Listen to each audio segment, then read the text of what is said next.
J'avais aussi envie d'aborder un petit dernier quelque chose là, en regard du vidéo qu'on a faite sur les lois, sur la grâce. Bien, euh, maintenant, je voulais juste approfondir un petit peu certains détails que j'aurais peut-être omis ou je voudrais rajouter qui me viennent à l'esprit là. Euh, de un, il faut que vous appreniez à observer les choses en loi comme ça. Ok, il faut comprendre que les choses qui se produisent dans votre corps, les choses qui se produisent dans l'univers là, c'est-à-dire les choses qui se produisent dans votre corps, c'est la loi qui se produit dans votre corps devant vous, c'est les mêmes lois qui se produisent dans tout l'univers entier. Donc, si par exemple, tout à l'heure, on a parlé là, du fait que on se coupait, puis là, sans nous penser, nos cellules n'ont pas besoin de penser, ah, je vais aller chercher un tel truc pour que ça fonctionne, on va aller chercher tel nutriment. Non. Automatiquement, les cellules, en harmonie, il y a une demande, l'harmonie est momentanément déséquilibrée. Automatiquement, une réparation se produit. Les bonnes cellules arrivent au bon moment. Vous n'avez pas besoin d'y penser. Mais c'est cette loi-là là, qui est en train de se produire à l'intérieur de vous.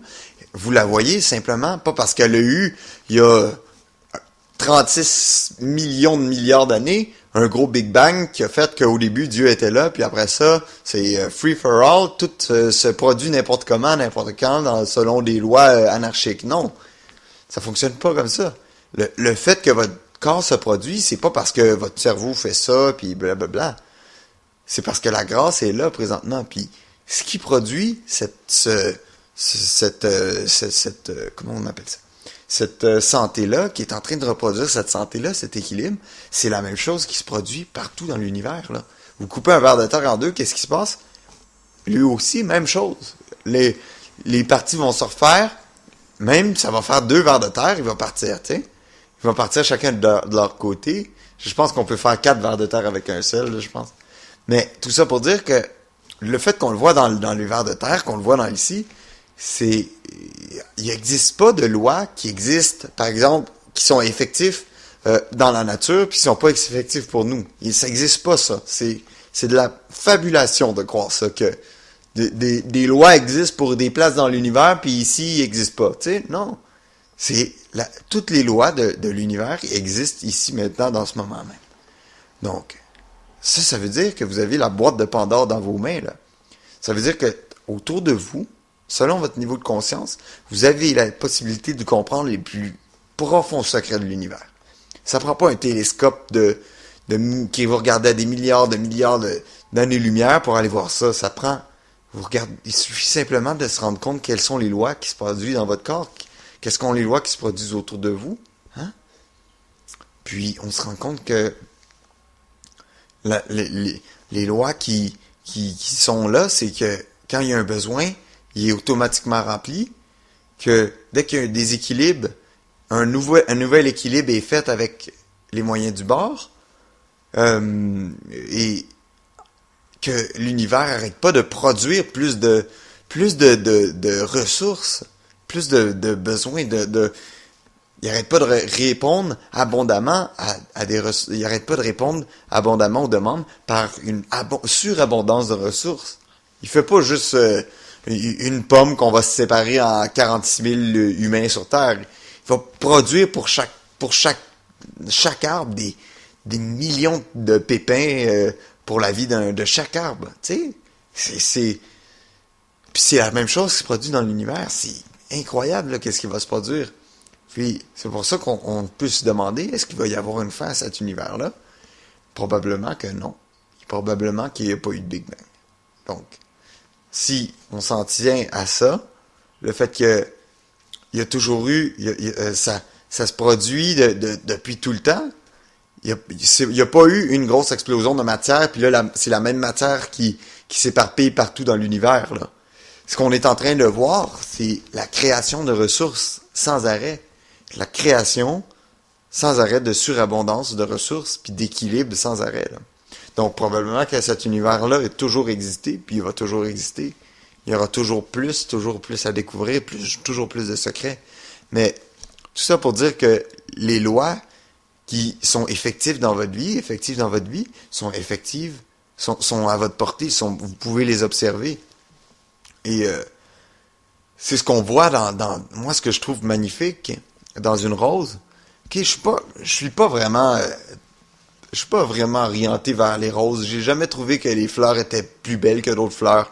Je les trouvais belles, mais j'ai jamais comme eu d'extase en regardant des fleurs, contrairement à beaucoup de gens qui trouvent que les fleurs c'est tellement poétique, les trucs. J'ai jamais eu vraiment une fascination par rapport à ça, mais plus ça va, plus je comprends la fascination qu'on peut avoir avec la fleur. Maintenant, moi, là, quand je regarde une fleur, je vois que c'est qu'est-ce qu'on voit dans la fleur, dans le fond, c'est la possibilité. C'est qu'est-ce que l'humain peut devenir dans sa nature la plus vraie. Quand on regarde une fleur, là, qui a aucun rapport d'être colorée. Ça a aucun, je veux dire, qu'il y ait des grandes pétales, quel rapport ça a, à part la beauté? Une fleur, ça a pas de rapport en termes d'utilité. Parce que même les autres animaux, les bébites, les insectes, ils voient pas la fleur de la même façon que nous. Nous, l'avoir en cette couleur-là, c'est la seule, c'est nous-mêmes, nous sommes les seuls, en tant qu'être humain, à avoir, par exemple, une rose rouge. Tu sais? Les autres animaux les voient différemment, les insectes les voient totalement différemment, c'est même pas la même chose. Les abeilles, c'est pas du tout la même chose. Alors, ils voient pas la même chose. Alors pour nous, que ça ait une couleur, que ça, le fantastique là-dedans, c'est que justement, qu'est-ce que c'est cette fleur-là, dans le fond, c'est pas tout simplement un outil ou un être qui vit là sans, qu'est-ce que ça nous montre une fleur? C'est justement la transparence. Qu'est-ce qui se produit quand une expression est transparente à un tel point que les lois de l'infini se reflètent tellement bien en elle. Tu sais, comme quand on regarde une fleur, qu'est-ce qu'on voit? Est-ce qu'on voit la loi est-ce qu'on voit là-dedans une loi de la peur? Est-ce qu'on voit là-dedans une loi du manque? Est-ce qu'on voit là-dedans une loi de la maladie? Hmm? Qu'est-ce qu'on voit dans une fleur comme ça? Est-ce qu'on voit une loi de la laideur? Non, parce que ces lois-là n'existent pas. Nous, on imagine, on perçoit par nos fantasmes, par nos peurs, par nos projections, on perçoit que ces choses-là peuvent arriver.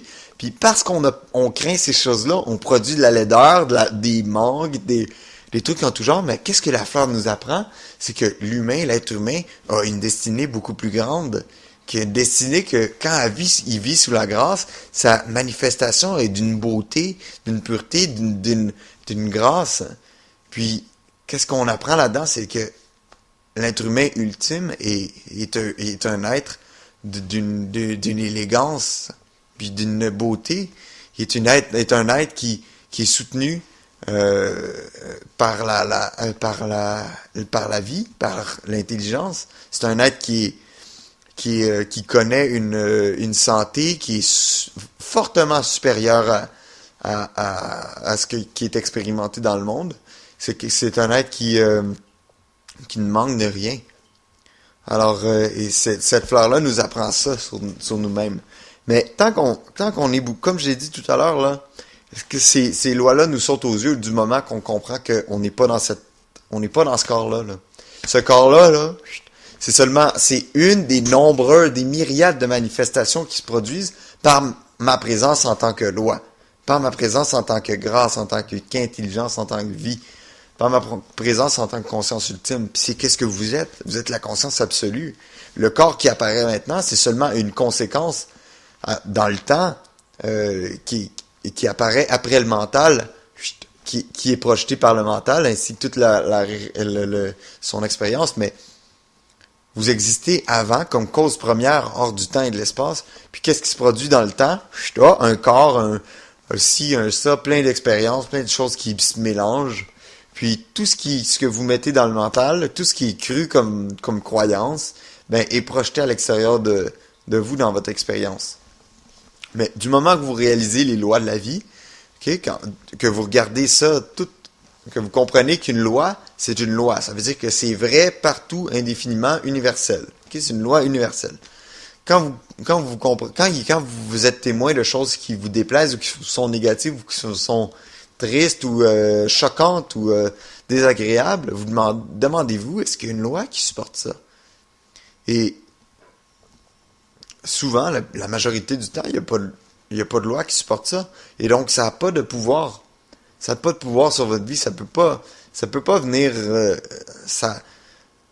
C'est un pouvoir destiné à se détruire. Par exemple, quand on voit quelqu'un qui est apeuré puis qui est super violent, par exemple, ben, c'est un individu c'est une manifestation qui se produit simplement parce que c'est totalement ignorant de sa nature. Puis, ça peut pas tenir le coup, parce que c'est pas un pouvoir, il n'y a pas de loi de la violence là, dans la vie. Il n'y a pas de cette loi-là. Seulement l'ignorance peut amener cette manifestation-là.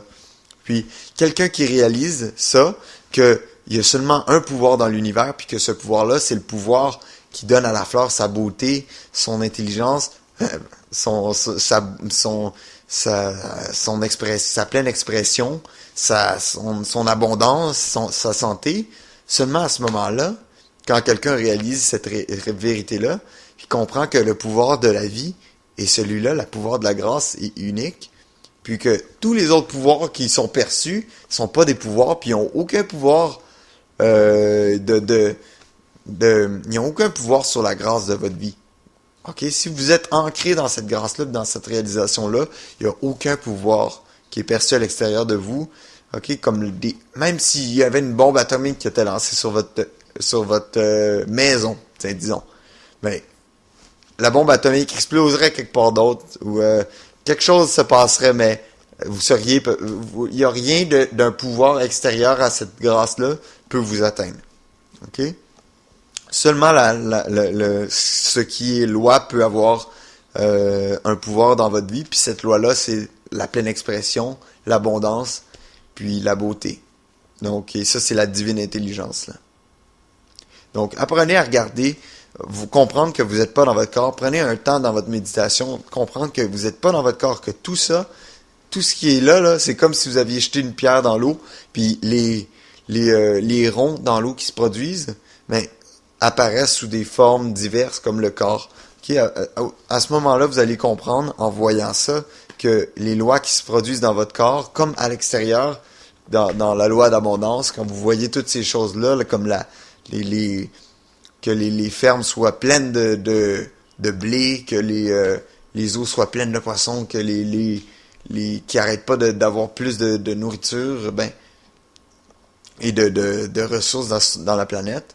Mais quand vous allez réaliser ça, vous allez comprendre que vous avez jamais, vous pouvez pas manquer de quoi que ce soit.